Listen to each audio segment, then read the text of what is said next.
Salam dəyərli izləyicilər, əziz tamaşaçılar, Prime TV-nin efirində yayınlanan Qırmızı Masa verilişinin növbəti canlı yayın buraxılışında hər birinizi xoş gördük. Tarixlər 11 iyun 2026-cı ili göstərir. Həftənin cümə axşamıdır dəyərli izləyicilər. Studiyada mənəm aparıcınız Rusif Məmmədsoy.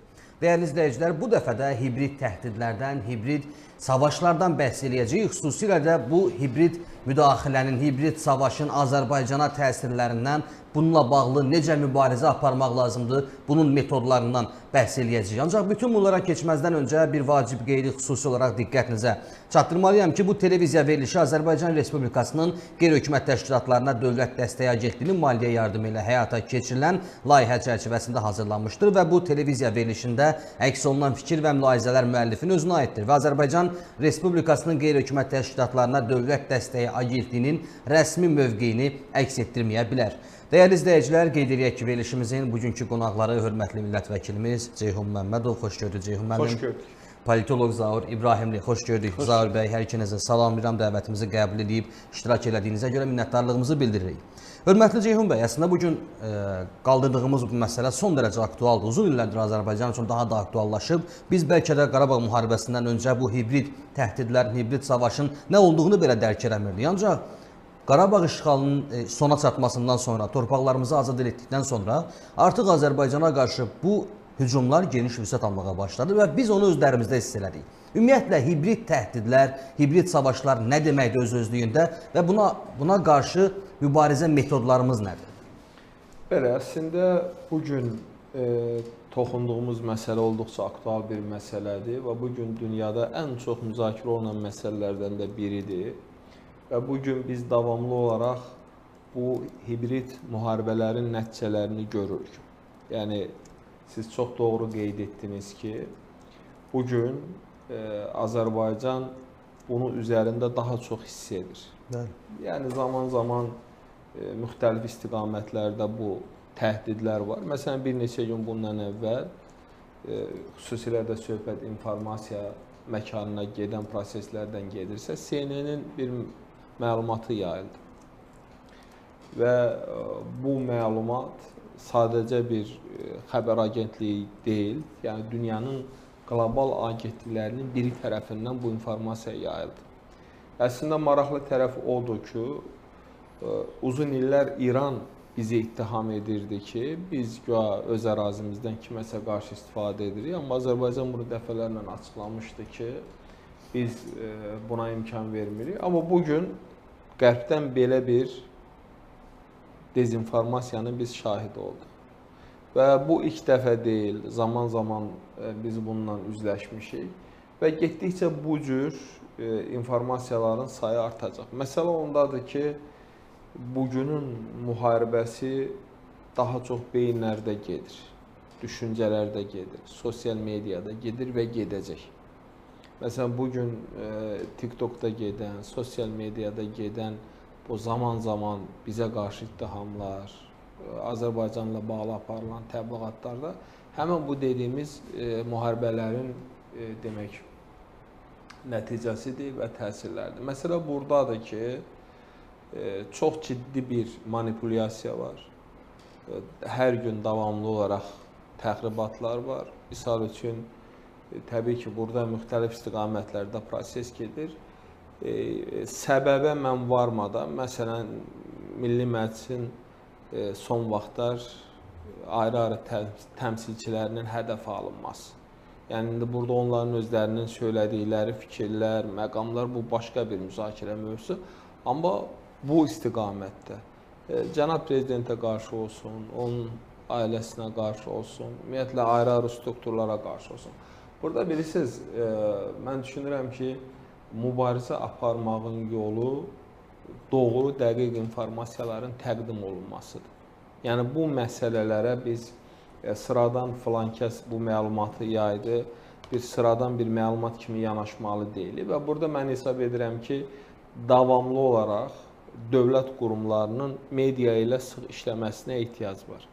Yəni, doğruların, həqiqətlərin insanlara çatdırılmasına davamlı olaraq ehtiyac var. Və bu baş vermədiyi təqdirdə biz bu məsələləri görəcəyik. İndi mən düşünürəm ki, bizi daxildə də xeyli düşündürən, narahat edən məsələlər var.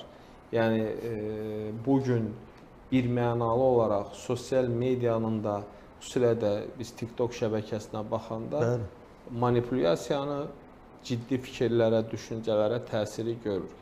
Yəni bugün artıq vəziyyət də dəyişib. Misal üçün bəzən bir televiziya kanalının təsir edə bilmədiyi auditoriyaya bir nəfərin əlinə telefon olaraq çəkdiyi video ictimai rəyi tamamilə sıradan çıxara bilir.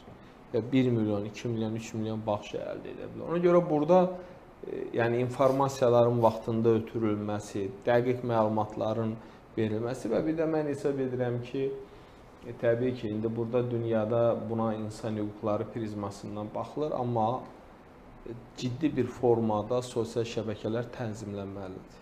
Məsələn? Məsələn, mən düşünürəm ki... Düzü istəmirəm, Milli Məclisdə son müzakirələrdən biri də bu idi. Mən son dərəcə əhəmiyyətli hesab edirəm. Biz əslində, mən bu məsələni uzun müddətli qaldırıram. Bir neçə dəfə də bizim media orqanları da vermişdi.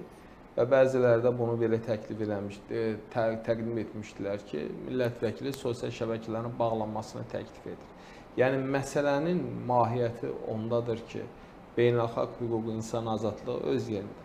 Amma konkret hansısa şəxslər manipulyasiya ilə məşğuldursa, təxribatla məşğuldursa, ümumi ictimai rəyi çaşdırmaqla məşğuldursa, yəni siz bunu tənzimləməlisiniz.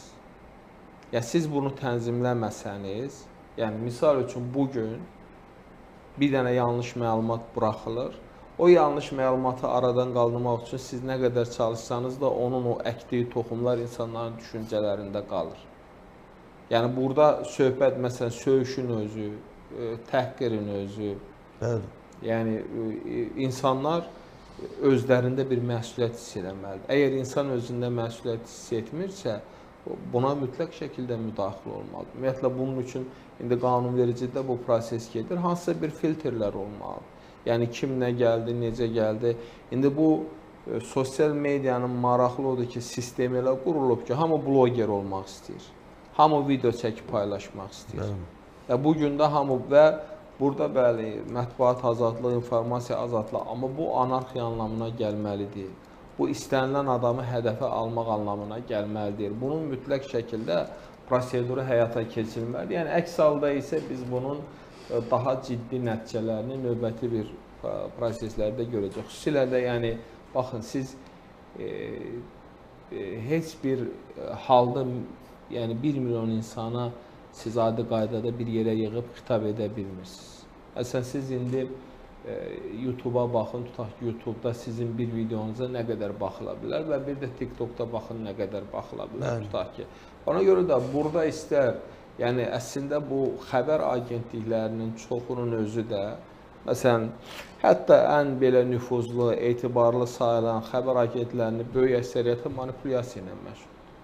Məsələn, son İran-Amerika münasibətlərində siz informasiyalara baxın, xeyli yanlış və yalan informasiyalar var. Hətta onu araşdırmaqda belə siz çətinlik çəkirsiniz, dəqiqləşdirməkdə belə çətinlik çəkirsiniz. Dərinə gedəndə tamamilə fərqli bir mənzərə ortaya çıxır. Tamamilə, yəni baxırsan ki, bir-birinə ziddiyyət təşkil edən, bir-birini təqsib edən və bu ciddi bir məsələdir. Və bu da təbii ki, insanların tutaq şuuruna təsir edir. Misal üçün, Türkiyənin təqdim etdiyi informasiya bir fərqli informasiyadır, İsrailin təqdim etdiyi bir fərqlidir, Amerikanın təqdim etdiyi bir fərqlidir. Yəni bu ümumi tendensiyadır. Amma ona görə də bugünkü bu situasiyada, məsələn, baxın, artıq dövlətlərin əksəriyyəti müxtəlif dillərdə demək özlərinin televiziyalarını, səhifələrini yaradırlar. Məsələn, Rusiyanın bütün əksər dillərdə, tutaq ki, ərəb dilində, artıq müxtəlif dillərdə var. Nədir? Hədəf kütlələrdən söhbət gedir və təsir də edə bilirlər. Və ya başqa ölkələr, nə üçün onlar, məsələn, ərəb dilində demələr ki, dünyanın əsas aparıcı agentlərinin hamısının xəbərləri var. Məsələn, siz hətta BBC-nin özünün xəbərlərinə girin, daxil olun və başqalarına girin, daxil olun. Ona görə bu mənada artıq proses bu beyinlərin prosesidir, düşüncələrin prosesidir. Siz özünüzün informasiya müharibənizi elə bir formada aparmalısınız ki, bu hibrid müharibələr sizin o mühiti yara bilməsin. Ya o vaxtında hücumdur, dəf olunub qarşısı olmalıdır və bunun da yolu davamlı məlumatlandırma, davamlı biliklərin verilməsi, görülən işlərin təqdim edilməsi və kommunikasiyanın güclü olmasıdır. Yəni informasiya əlçatan olanda bu prosesləri qarşısını almaq asandır. Amma informasiya əlçatan olmayanda siz araşdıranlar kimi artıq o biri məlumatlar kütlələrin beyninə işləmiş olur. Hörmətli Zaur bəy, Ceyhun müəllim də qeyd elədiyi kimi, əslində bu hibrid savaşların miqyası da, məşğəli da son dərəcə genişdir. Sizin təklifləriniz nədir? Ümumiyyətlə, mübarizə metodunu nədə görürsünüz? Hibrid savaş çox geniş anlayışdır. Gəlin onu blok-blok baxaq. Bəli, mütləq. Bu hibrid savaşın ən mühüm məsələsi doğrudan informasiya manipulyasiyası və informasiya hücumlarıdır. Bu barədə danışsaq, bu qorumaqla bağlı mən iki komponent təklif edirəm. Birinci komponent, Ceyhun müəllim qeyd etdiyi kimi, qanunvericilik və institusional əsasların möhkəmləndirilməsidir. Bu bütün dünyada var. Ən liberal qanunvericiliyə malik Avropa İttifaqı da bu sahədə bəlkə də dünyada ən sərt qanunvericiliyə malikdir. Və bu texnonəhəngləri cərimələyən ilk qurum məsələ Avropa Komissiyasıdır. Özü böyük miqdarda, onlarla milyard dəyərində.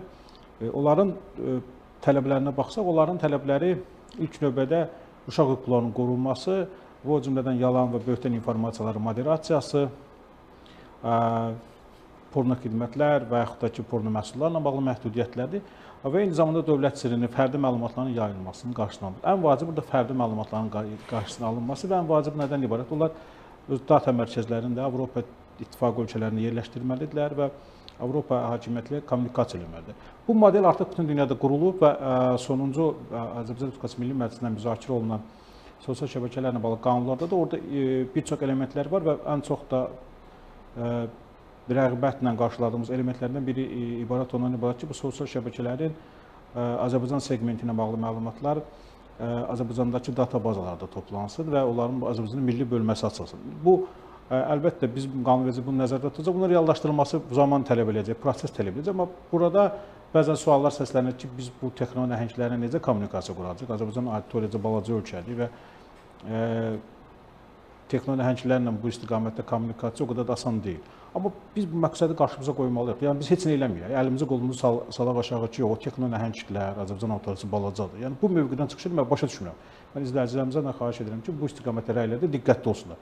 Biz bunu öz qanunvericimizə salacağıq, biz bunun institusional əsaslarını yaradacağıq. Proseslə bu gün də olmasa sabah, sabah da olmasa o birisi gün, gələn həftə o bir sayı biz buna nail olacağıq. Yəni bizim qanunvericilikdə varsa, proseslər də ona doğru gedirsə, biz bunu qeyd etməliyik. Yəni texno nəhənglər, bu cür qlobal informasiya istehsalçıları sosial şəbəkələrdən bizim bu qanunvericilik məhdudiyyətlərimizi görməlilər və həm də bizim bu istiqamətdə siyasi iradəmiz, yəni millətin iradəsini görməlidirlər. Yəni qanunvericilik haqqında ifadə olunan millətin iradəsini görməlidirlər ki, Azərbaycanla bağlı məsələlərdə onlar düşünürəm ki, bundan sonra daha həssas olacaqlar və daha həssas olmalıdırlar. Bu bir istiqamət, yəni institusional və qanunvericilik istiqamət. İkinci, qanunvericiliklə bağlı bir məsələ ilə qeyd edeyim ki, bəli, biz sosial şəbəkələri qanunvericilik tənzimlənməsinin daha təkmil və yaxşı üsullarını tapmalıyıq. Burada biz ehtiyatlı olmalıyıq. İnsanların söz və mətbuat azadlığı pozulmasın. Amma eyni zamanda da sosial şəbəkələr obraz ifadəsində dəli yığıncağına çevrilməsin. Yəni, bir dəli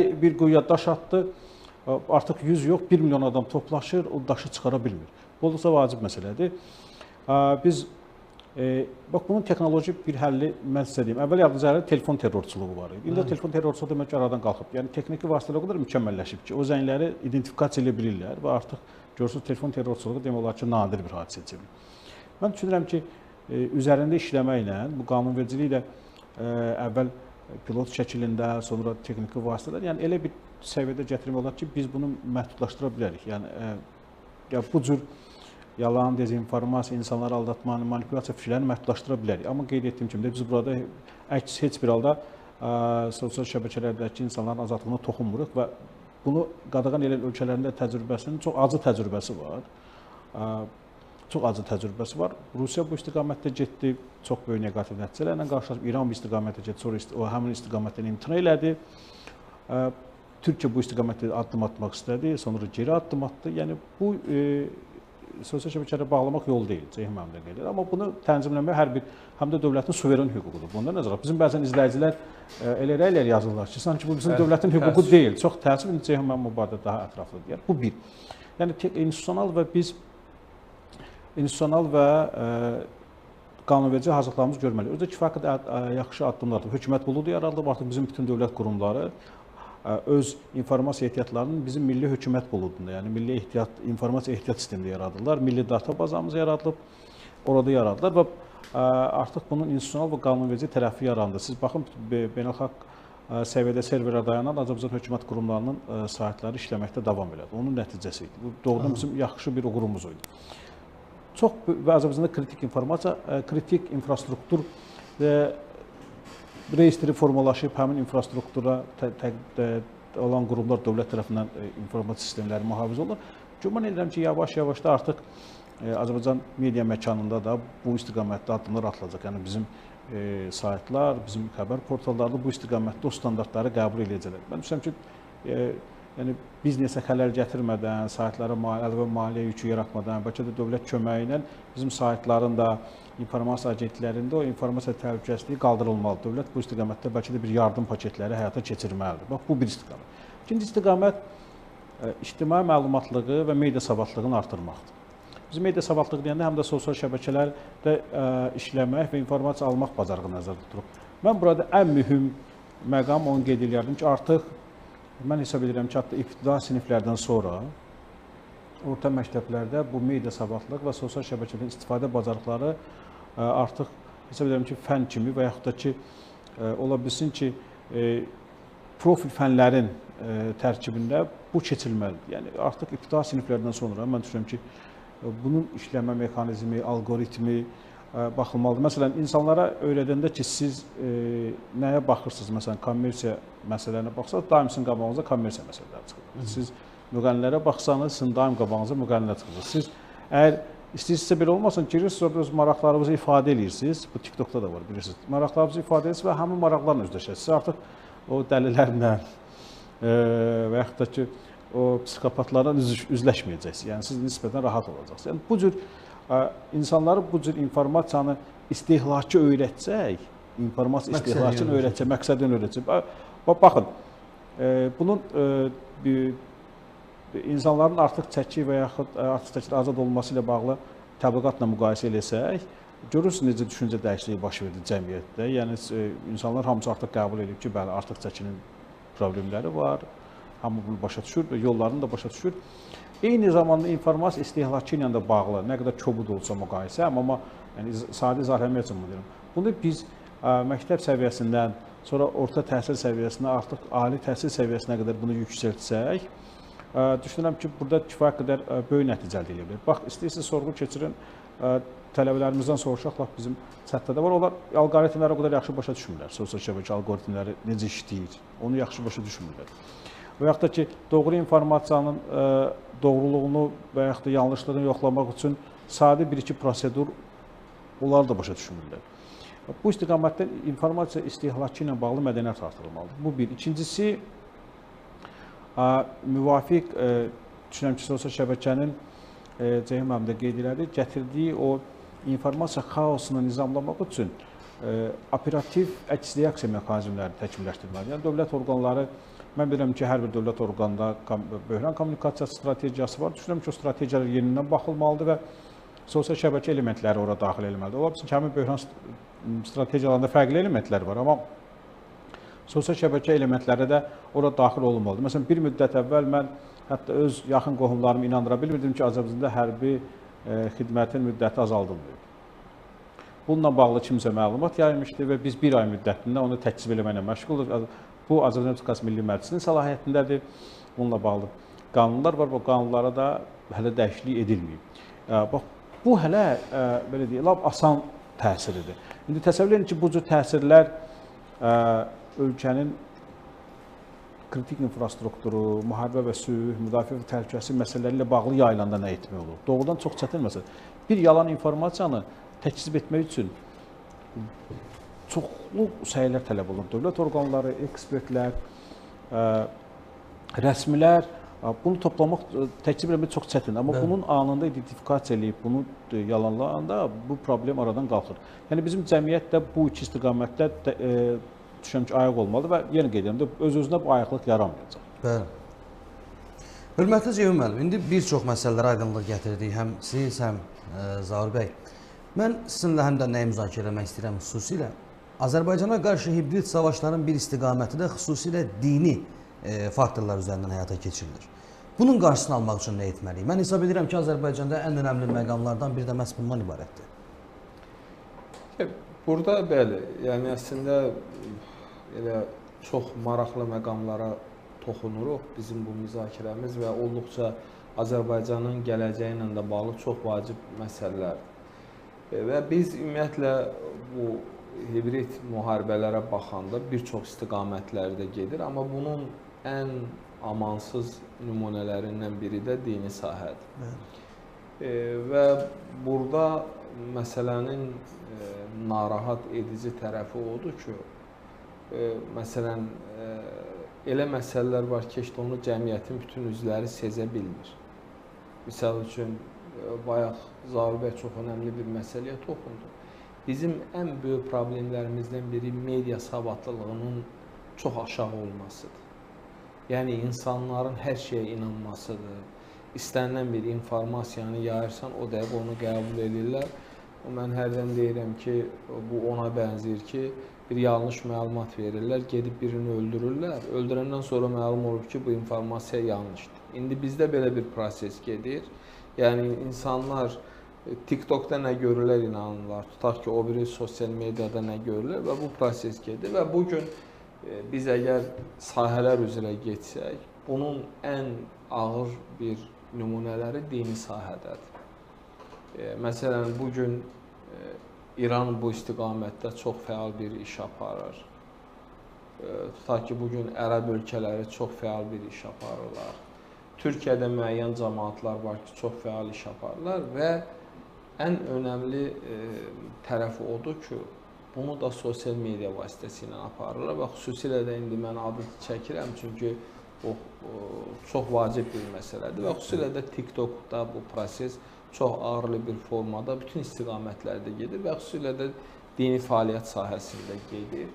Və Azərbaycanda mən bunu dəfələrlə demişəm, sürətli bir formada kör-köranə dindarlaşma gedir. Dinə bir qayıdış prosesi gedir. Yəni, din mənəviyyatdır, yüksək əxlaqdır, bundan doğru istifadə olunsa. Amma bugün Azərbaycanda ciddi bir formada Azərbaycanın dini, tarixi ənənələri sıradan çıxarılır və Azərbaycanda ciddi bir formada ağırlı proseslər də özünü göstərir. Saxta dini kimlik yaradılır. Bəli. Məsələn, siz baxın, indi biz fokuslanmışıq Amerika-İran müharibəsində. Sosial mediada görün necə müharibə gedir. Tərəflər bir-birini necə təhqir edir, tərəflər bir-birinə qarşı necə hücum edir. Amerikada qalıb qıraqda, İranda qalıb qıraqda, Azərbaycanlılar bir-birlərini sərdən aşama kimi söyürlər və təhqir edirlər. Və o mənada bugün yəni bu şəbəkələr dini təbliğat üçün əsas məkanlardan birinə çevrilir. Məsələn, təkcə İranda onlarla televiziyalar, kanallar, şəxslər var ki, hər gün Azərbaycan dini mühitinə informasiya buraxırlar. Və siz bunu açıq şəkildə sosial şəbəkədə görürsünüz. Yəni, YouTube-da da fəaldırlar. Məsələn, baxın, yüzlərlə səhifələr var. Hansı ki, onların çoxu ayrı-ayrı dövlətlərin maraqlarına xidmət edir. Və bu, insanların beyinlərini yumaqla məşğuldur. Və bu proses ciddi bir formada gedir, bölgələrdə gedir. Yəni, hər gün insanlar otururlar, konkret şəxslər var ki, onların çıxışlarına, onların xütbələrinə baxırlar, dinləyirlər və onların hər gün beyni yuyulur. Onların bir hissəsi artıq öz dövlətini özünə düşmən kimi görür və öz dövlətinə qarşı çıxır. Və burada da yenə ona gəlirik ki, bilirsiniz, məsələn, məsələnin mahiyyəti nədir? Biz bunun üzərində dönə-dönə duruq. informasiyanı sən verməsən, başqası verəcək və kütləni o ələ alacaq. Yəni ona görə bax, bayaq bu məsələyə biz xüsusi olaraq toxunduq ki, məsələn, bir informasiya yayılır, siz anında reaksiya verib informasiyanın qabağını alırsınız. Bəli. Amma biri də var, informasiya yayılır Reaksiya və siz sıfır. də rəsmi qurumdan... Artıq mənimsənilib informasiya. Tanıdır və siz də, yəni qarşı tərəf vermir. Siz də almaq istəyirsiniz, siz də ala bilmirsiniz. Arada o informasiya bizim mühiti tamamilə zəhərləyir. Və o mənada, məsələn, bizdə indi bugünkü situasiyada, misal üçün, təbii ki, mən onun tərəfdarı deyiləm ki, biz səhərdən axşama kimi dini təbliğatla məşğul olaq. Amma məsələnin mahiyyəti ondadır ki, bu maarifləndirməni biz fəal şəkildə aparmayanda artıq bunu digər dövlətlər aparır. Və bizim bax, həmən dediyimiz o hibrid müharibələrin nəticələrini bugün açıq şəkildə görürük. Yəni, misal üçün, bugün indi mən uzun müddət bu sahədə işləmişəm, mən dəfələrlə bu məsələyə toxunmuşam. Yəni, maarifləndirmə də rəsmi şəxslərin gəldik, yığışdıq, çıxış elədik, danışdıq o. Maarifləndirmə ümumiyyətlə bu bölgələrdə də, ümumiyyətlə şəhərdə də tədbirlər keçiriləndə kontingent düzgün seçilməlidir. Yəni, bu çox önəmlidir.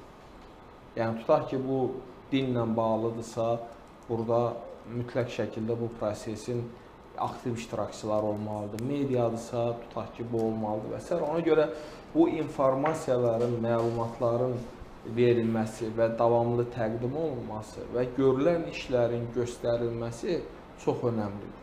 Yəni, açıq etiraf edək ki, təbii ki, bu hamıya aiddir. Bəzən indi mən ümumi deyirəm. Görülən işlər çox böyük işlərdir, amma bunların yaxşı bir təqdimatı nə ehtiyac var? Bu təqdimatı aidiyyatlı strukturlar həyata keçirməlidir. Yəni, məsələn, mən çox üzülürəm və çox pis oluram, açıq deyirəm. Məsələn, girirsən, dövlət bu qədər iş görür. Yəni, cənab prezident, indi biz dövləti təmsil edirik, ona görə yox. Qarabağda bu qədər işlər görülür, açıq da yollar, nəqliyyat, sistem, bəzi problemlərimiz var. Amma bunların həm də yaxşı bir təqdimatına ehtiyac var. Yəni, mən onun çox detalına getməyəcəm. Məsələn, bu son vaxtlar uşaq pulu ilə bağlı söhbətdə.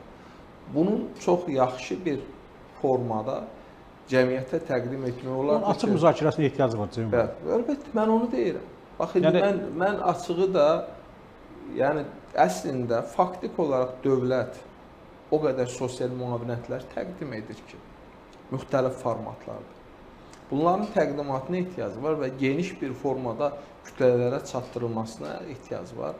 Və burada rəsmi qurumlar, ictimai fəallar, millət vəkilləri, yəni bu informasiya belədir ki, sən bununla, yəni bilirsiniz, mən səni dinləmirəm, mən səni saymıram. Bu çıxış yolu deyil. Yox, qətiyyən. Yəni, bu çıxış yolu deyil. Mən səni ignor edirəm, sən nə istəyirsən danış, elə deyil də. Bu xaricdə oturanların hər birinin 3000, 2000, 5000 kütləsi var. Yəni, və insanların da beyinlərini hər gün zəhərləyirlər, yalan, doğru, müxtəlif informasiyalar verirlər.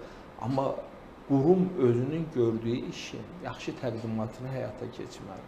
Və bunu da, yəni, təqdim etmə forması elə bir formada olmalıdır ki, biz bax bu dediyimiz təxribatlardan özümüzü qoruya bilər. Ona görə də, məsələn, dini sahədə də bu qədər dövlət, dünyanın heç bir yerində dövlət məscid tikmir.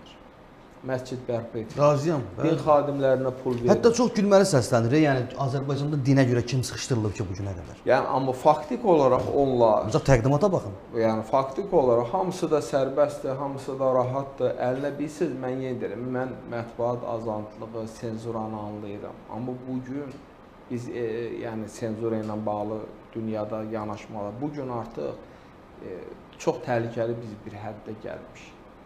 Yəni, təbii ki, insan hüquqları gözlənilməlidir. Mən demirəm, biz qayıdaq senzuranı tətbiq edək. Amma informasiya çirkliliyinin qarşısını almaq üçün biz ciddi alətlər fikirləşməliyik. Bayaq ikimiz də bu məsələyə toxunduq. Bu özünü hər yerdə göstərir. Məsələn, durur biri, yaramazın biri dövlət haqqında danışır, dini sıxışdırdılar, onu etdilər.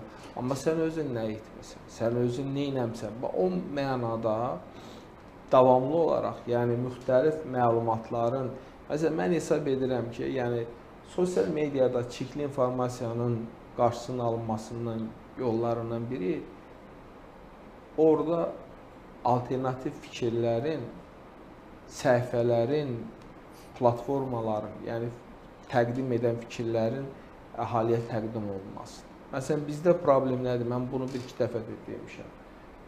Mən o vaxt TikTok yaradanda Azərbaycan bütün mətbuatı mənə çıxdı ki, müəllim, sizin TikTokda nə işiniz var?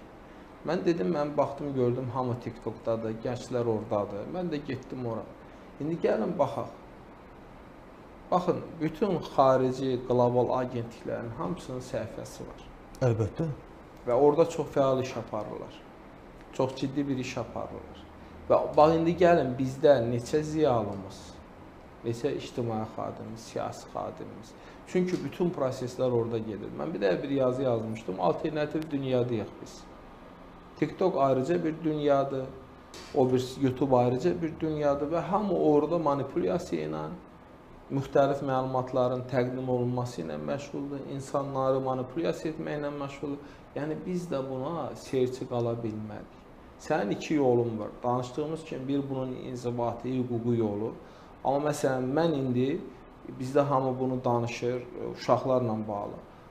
İstənilən məsələdə hüququ tənzimləmə lazımdır. Amma yetərlidirmi? Xeyr. Yetərli deyil, yox. Yəni biz düşünək ki, bəzən biz düşünürük ki, qanunu qəbul etdik, hər şey rəvan Bitdi, olmur. Maarifləndirmə, təbliğat, savadın artırılması, biliyin artırılması, təhlükənin önə çıxarılması və bu məsuliyyəti həm də valideynlərin bölüşməsi, bu sahəyə cavabdeh şəxslərin bölüşməsi ki, biz bax bu dediyimiz təhdidlərdən özümüzü qoruya bilərik. Bilirsiniz, məsələ ondadır ki, irəliyə getdikcə biz daha çətin situasiya ilə üzləşəcəyik. Və burada da bir də mən sizə bir şey deyim, təqdimat forması çox önəmlidir. Yəni, məsələn, siz baxın da, yəni siz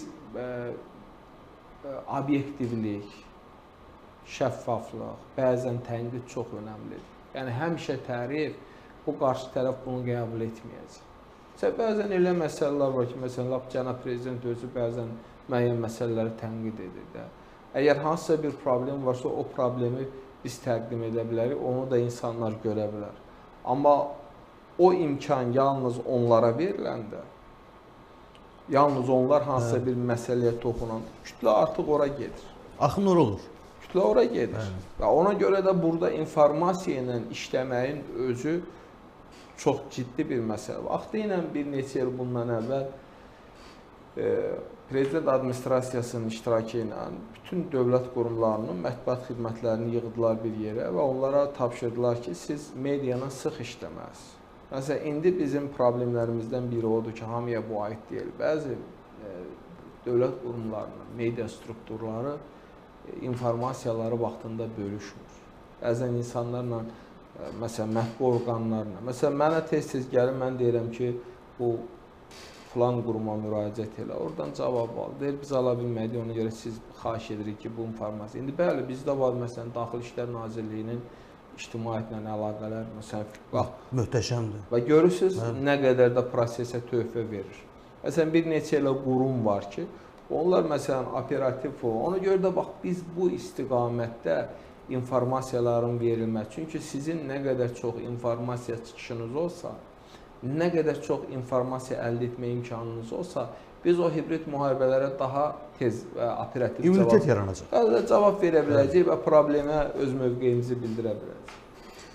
Hörmətli Zaur bəy, sizdən də eyni istiqamətdə mən cavablarınızı eşitmək istəyirəm. Bizim eradan əvvəl 5-ci əsrdə əslində qədim Yunanistanda bu cür situasiya yaranmışdı. Sofistlər deyirlər ki, hər nə qədər insan varsa bir o qədər həqiqət var və Sokratla sofistlərin məşhur mübahisəsi var və Sokrat düşünürəm ki, o dövrdən bu dövrə qədər də yeganə düz yollarından birini göstərmişdi ki, açıq müzakirələrlə həqiqəti aydınlaşdıraq. Və Sokratın məşhur polemiklərindən biri o idi ki, ədalət nədir, siz deyirsiniz, ədalət, gəlin aydınlaşdıraq. Əgər icma, toplumun əksəriyyəti ədalət anlayışını müəyyənləşdirirsə, biz hamımız onu artıq ədalət anlayışı kimi qəbul edəcəyik. Eyni üsuldan biz gəlmişik, bugün çıxmışıq sosial şəbəkə əsrindən. Baxın, elə götürəyin bu uşaq pulu. Uşaq pulu ilə bağlı açıq debatlar keçirilsəydi və burada səslənən bütün suallara rəqəmlərlə, qrafiklərlə, son 10 ilin, 5 ilin qrafiklərinə sual versək və tənqidi suallara cavab verilsəydi. Çünki 1-2 gün içində məsələ tamamilə bağlanacaqdı və bir də yəqin ki, açılmayacaq. Ya da çox uzun müddətdən sonra açılacaq. Lap ikincisi, bax, dini məsələlərlə bağlı mənim ən çox narahat edən məsələlərdən biridir, mənim də mütəmadilə qarşıma çıxır. Ən aktual dini məsələlərlə bağlı hesab edirəm ki, biz proaktiv mövqedən çıxış eləməliyik. Yəni, biz oturub gözləməli deyilik ki, Azərbaycanı istəməyən tərəflər, yaxud Azərbaycana qarşı informasiya müharibə tərəfi müəyyən məsələlər qalsın, biz çıxaq ona cavab veririk. Biz təxmini bilirik ki, hansı məsələ istiqamətdə bizə hücum gələcək. Biz bunu yaxşı bilirik və biz bunu mütəmadi olaraq bu istiqamətdə təbliğat aparmalıyıq. Amma təbliğat bir nəfər çıxır, monoloq deyir, yox. Mən düşünürəm ki, açıq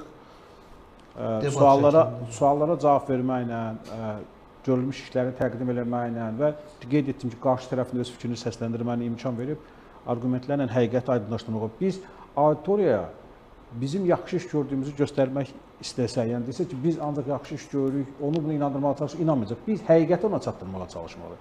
Həqiqət də bundan ibarət ki, doğrudan da Azərbaycan dini mühiti qədər sağlam dini mühit yoxdur. Yəni Azərbaycan tolerant bir doğrudan dünyəvi bir modelə malikdir və bu bütün dünyada təqdir olunur. Biz bunu doğrudan da yəni bu həqiqəti insanlara çatdıra bilsək, düşünürəm ki, bu ən yaxşı yollardan biridir. Yəni biz bu gün sosial şəbəkənin arxasınca sürünməməliyik, qarşısında olmalıyıq, ondan irəlidə olmalıyıq. Yəni nə arxasınca sürünsək də o düzələcək, qarşısında olsaq da irəlidə olmalıyıq. İrəli ondan ibarət ki, proaktiv mövqe tutmaq lazımdır və ictimai, sosial, dini, informasiya ilə bağlı ən mühüm məsələlərin açıq müzakirə olunduğu tribunalar olmalıdır. Bax, olduqca adi bir öz təcrübəmdən deyim, mən bir zamanda bir dövlət qurumunun ictimaiyyət əlaqələri sahəsində məsləhətçilərindən biri idim. Vaksinlər məsələsi idi. Vaksinlərdən istifadə, onda sosial şəbəkə əsri deyildi. Vaksinlərdən istifadə çox aşağı səviyyədə idi və ölkəmizdə Rostropovich fondunun xətti ilə ən keyfiyyətli vaksinlər gətirmişdilər. Amma keçirilən ictimai rəy sorğuları göstərir ki, vaksinə etimad yoxdur. Təkliflərdən biri oldu ki, bizim qrup təklif hazırladı. Təkliflərdən biri oldu ki, biz açıq mətbuat konfransı keçiririk, bir xarici ekspert iştirak edir, ümumdünya səyyah təşkilatından bir nəfər iştirak edir, bir nəfər də ölkənin baş pediatrı iştirak edir və infeksionist iştirak edir və onlar bütün mətbuatın sualına açıq cavab verir. Heç bir məhdudiyyət qoyulmur. Həmin dövrdə ən populyar müxalif nəşrlərin də nümayəndələr dəvət olunmaqla saat yarım mətbuat konfransı keçirildi. Bütün suallara açıq cavab verildi və televiziya ilə yayımlandı. Müxalif nəşrlərdə reportaj verdilər və 2 aydan sonra ölçmə getdi və məlum oldu ki, vaksinə ehtimad 60% artır. Açıq bir debatla, açıq bir müzakirə ilə, siz qeyd etdiyiniz kimi ölkənin 20% yenidən qurulur. Ölkənin 20% yenidən qurulur. Buna bizim ümumdaxili məhsulun təxminən 30%-ə qədər hər il vəsait ayrılır. Milyardlarla vəsait ayrılır, bəli. Bunu açıq debatlarla doğrudan da müzakirə etmək və Ceyhun müəllim dedi, mən də onun fikrindəyim. Tənqidlər varsa da onu qəbul etmək. Yəni obyektiv tənqidlər varsa da onu qəbul etmək. O inkişafa xidmət edəcək. Tənqid etmək, obyektiv tənqidlər varsa da qeyd etmək və sadəcə auditoriyanı inandırmaq ki, biz əlimizdən gələni eləyirik, bacardığımızın yaxşısını eləyirik və əlbəttə tənqidlər də olacaq. Bizdə onun iş olmayan yerdə tənqid olmur. Bu baxımdan bizim dövlət qurumları, o cümlədən düşünürəm ki, ictimai xadimlər, siyasi xadimlər artıq o şablon, monoloq tərzindən əl çəkməlidirlər. Amma yenə də gəlirik o məsələyə ki, mən də o fikri dəstəkləyirəm ki, sosial şəbəkədə siz danışmasanız, siz yerinizə danışacaqlar. Sosial şəbəkədə siz gündəlik formalaşdırmasanız, sizin yerinizə gündəlik formalaşdıracaqlar. Heç bir institusional və hüquqi tənzimləmə bu problemi həll etməyəcək. Kömək eləyəcək, amma bu problemi həll etməyəcək. Yəni, məzmunu, kontenti özün yaratmalısan. Bir də ən vacib məsələn odur ki, bəli, informasiya baxış dəyişməlidir. Anında reaksiya verilməlidir, anında təkzib olunmalıdır. Əks halda bu mümkün deyil və ən ağırlı problemlərində obyektiv danışmaq üsulu var. Məsələn, yağış suları ilə götürün, Bakıda memarlıq ilə götürün. Yəni, obyektiv məlumatları çatdıranda ki, bax, bu proses belə baş verib, zamanında belə olub, hətta bunun əsası Sovet vaxtından qoyulub. Bunları izah edəndə həmin o kritik auditoriya doğrudan demirəm, tam yox olur, amma azalır. Yəni, bu obyektiv məsələləri olan diqqətinə düşünməyə vadar edir, diqqətinə çatdırır və görülən işlərin üstünə gələndə müəyyən qədər obyektiv yanır və ikinci dəfə həmin auditoriyanın həmin virusla yoluxdurmaq mümkün deyil. həmin virusla yoluxdurmaq mümkün deyil və o baxımdan mən hesab edirəm ki, doğrudan da çox vacib məsələdir. Mən kiçik bir misal da deyim. Mən bölgələrimizin birində getmişdim bir neçə il əvvəl. Soruşdum ki, vəziyyət necədir? Orada təzə dəyişmişdi yerli rəhbəri. Dedi ki, özbaşınalıq davam edir. Dedim ki, sən yaxınlarda özbaşınalığa məruz qalmısan. Dedim, özbaşınalığın qanunvericilik təlim budur. Sizi tutublarsa, qarşı xuliqanlıq ediblər, əmlakınızı alıblar, quldurluq ediblər sizə qarşı. Dedi, yox. Dedim, sən yaxın qohumların buna məruz qalıb? Dedi, yox. Dedim, bəs dostların məruz qalıb? Yox. Dedim, axı sən hardan almısan? Sən yaxın qohumlar və dostların bu özbaşınalığa məruz qalmayıbsa, deməli, deyil, söz danışıram da. İndi, yəni, və ondan sonraki mən əminəm ki, o sürücü bir də elə deməyəcək və gedib hamıya izah edəcək. Yəni, bir geyin, yəni, Ceyman dediklərini bir əlavə eləmişdim ki, peşəkarlar danışmaq. Bax, Ceyman sətr altı dedim, amma mən istəyirəm onu biraz güclü vurğulasın ki, peşəkarlar danışmalı. Siz o məsələlərlə bağlı peşəkarları çıxaranda artıq düşünürəm ki, auditoriyada onu dinləyəcək və dediyimiz kimi, o nağıl danışanların, o xurafanın, tör-töküntünün yanına getməyəcək. Belə, hörmətli Zaur bəy, hörmətli Ceyhun müəllim, hər ikinizə təşəkkürümü bildirirəm, minnətdaram, dəvətimizi qəbul elədiniz, iştirak elədiniz və bu faydalı müzakirəmizdə siz də öz fikirlərinizi auditoriyamızla bölüşdünüz. Çox sağ olun. Sağ olun. Beləliklə, əziz dostlar, daha bir maraqlı müzakirəmizin beləcə sonuna gəldik. Qeyd edim ki, verilişimizin bugünkü qonaqları hörmətli millət vəkilimiz Ceyhun Məmmədov, hörmətli politoloq Zaur İbrahimli idi. Verilişimizi yekunlaşdırmadan öncə xüsusi bir qeydi yenidən diqqətinizə çatdırmalıyam ki, bu televiziya verilişi Azərbaycan Respublikasının qeyri-hökumət təşkilatlarına Dövlət Dəstəyi Agentliyinin maliyyə yardımı ilə həyata keçirilən layihə çərçivəsində hazırlanmışdır və bu televiziya verilişində əks olunan fikir və mülahizələr müəllifin özünə aiddir və Azərbaycan Respublikasının qeyri-hökumət təşkilatlarına Dövlət Dəstəyi Agentliyinin rəsmi mövqeyini əks etdirməyə bilər. Yenidən görüşmək ümidi ilə sağ olun, salamat qalın.